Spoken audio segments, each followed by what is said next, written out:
Today, we're taking you behind the scenes for a look at the making of the CW crossover event. Plus, we're getting a sneak peek at Superman's feud with Frankenstein. So get ready for DC All Access.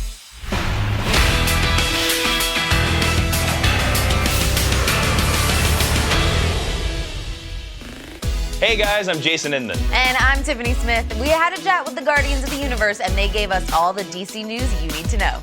The Man of Steel is kicking off a brand new story arc called Sinister Purpose in Superman. Frankenstein is the latest beast to invade Clark's world, and he's bringing the full force of hell with him. Grab a ringside seat for the battle between Superman and the monster in issue number 12 this week. Vic Stone's high-tech world is expanding with the addition of new characters in Cyborg. In issue number 6, what happens is that we see how the creation of a female cyborg affects Vic's life. She has now not only recovered enough to give the information, but she has been turned into a fully formed female cyborg. She calls herself Variant and is trying to reclaim in her memory that information that they need. So Vic is kind of getting her acclimated to being a cyborg person, someone who's half human and half machine. And in doing so, we also get to see that they become romantically involved with one another. You can run the diagnostics on issue 6 starting tomorrow. Shade's hidden alien identity is in danger of exposure in Shade, the Changing Girl. The teenager whose body she possessed was a star swimmer, but Shade is helpless in the water. Now she's on a desperate search for a trustworthy confidant before she betrays her own secret.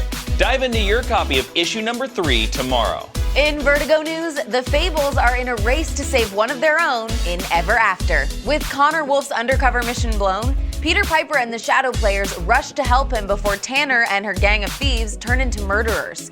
Find out if there's a happy ending in this week's issue 4. On the TV side, you do not want to miss this week's mid-season finales of The Flash, Arrow, and Legends of Tomorrow. On The Flash, Barry heads to Earth 3 to meet with Jay Garrick and make my fanboy dreams come true. Meanwhile, Team Arrow discovers a mysterious link between Oliver and Prometheus, and on Legends, the team is outsmarted by the Legion of Doom in 1920 Chicago. You can catch The Flash tonight, Arrow on Wednesday, and Legends on Thursday, all on the CW.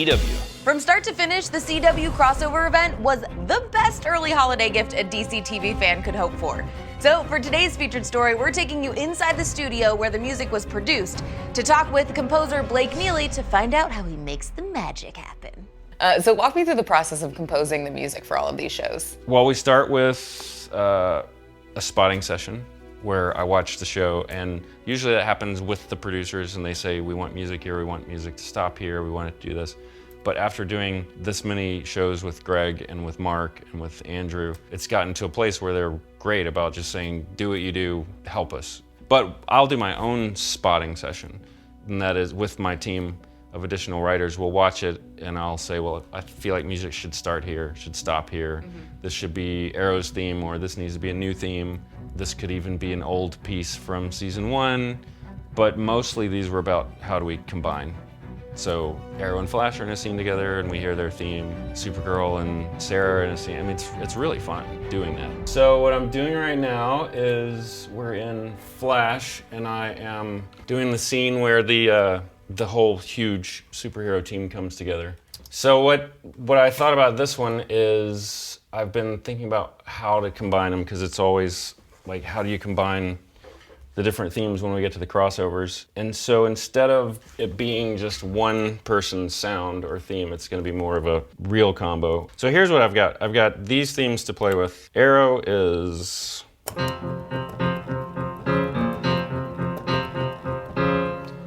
And we have Flash, which is... And he's also... Legends is...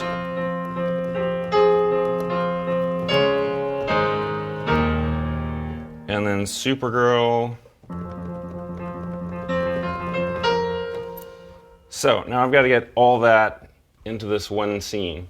So I have been thinking, Supergirl is in what's called a triplet feel, which is... An Arrow is not in a triplet feel. He's more like...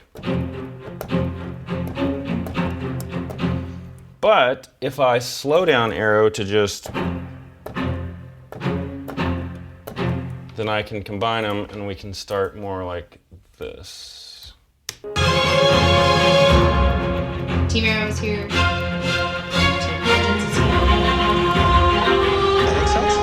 Nate and I are back watching The Wave Rider. The newbies. Oh, that was cool. When you talk about, too, the crossover, obviously you have to cross over the heroes' sounds. We have new villains in this one with the Dominators. How did you come up with the sound for them? So the Dominators, I was talking about, we were all talking about this in the spotting session. All of the superheroes have a big orchestral, brassy, string, drums, all that sound. And they're gonna be battling them. So if they also have this orchestral sound, it's not gonna work together. So somebody had an idea in the spotting session that let's use voices. What if we use voices? Sherry Chung, one of the writers, is also the voice that sings on a lot of these shows. Oh, cool. So we ended up doing a vocal theme.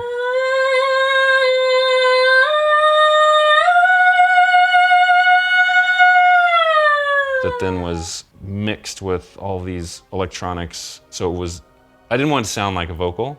I wanted to sound like, what is that? Okay. You know, something you hadn't heard before. Yeah, so the Dominators became this crazy sound.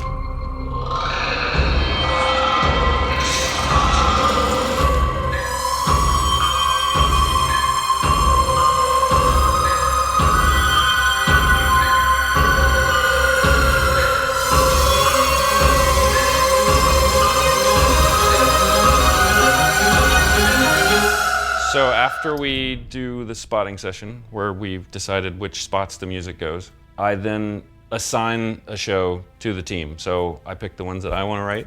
I pick the ones that someone else will be way better at. I pick the ones that could be edited and just found. And then everyone goes to work. So then we'll start writing each scene. And then after the cues are written, or as they're being written, there's a point where I'll say, oh, I need to bring in this player. We don't have the budget for the orchestra, as I was saying, but we do these sometimes, especially on Legends, like we have the Western episode. That's not something you can do in your computer, Yeah. you know, fake the Western. So that's kind of, we'll bring in these musicians. And Chris Bleth, he plays everything you can blow through except a bassoon, which is crazy to me. Like, he stopped there. He either hates the instrument, I don't know. But the instrument he played on this was the duduk. It's used a lot in film scores to represent Middle Eastern, and we brought it in Arrow season 3 when we went to Nanda Parbat with all the Raj Al Ghul stuff. And then it just became attached to Sarah's character since she died and became an assassin, and so I thought it was a good chance to bring it back with her.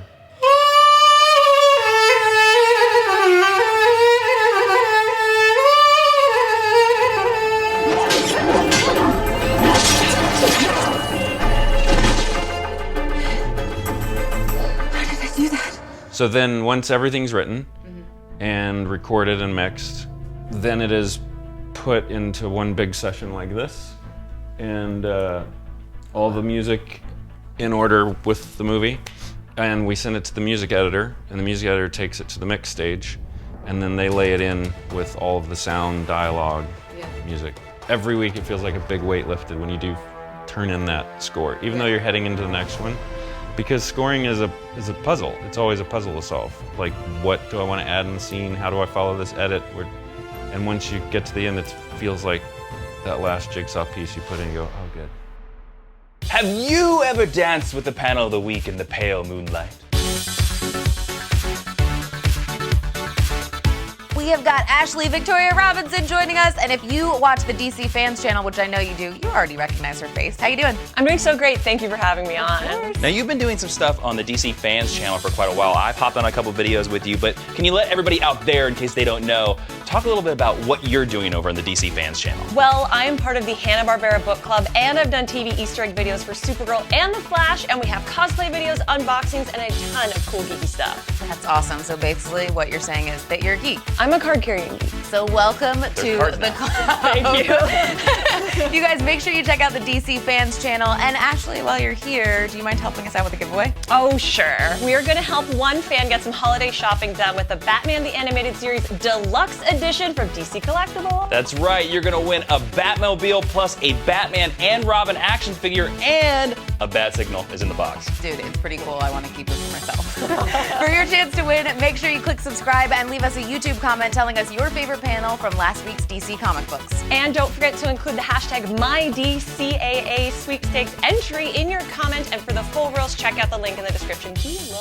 And remember, you have to be a subscriber to win, so make sure you click that big red subscribe button. And while you're down there, click that little bell next to the subscribe button so that way you get a notification every time we post a new video. See you tomorrow, super friends. Hey, that's my line. It's mine now.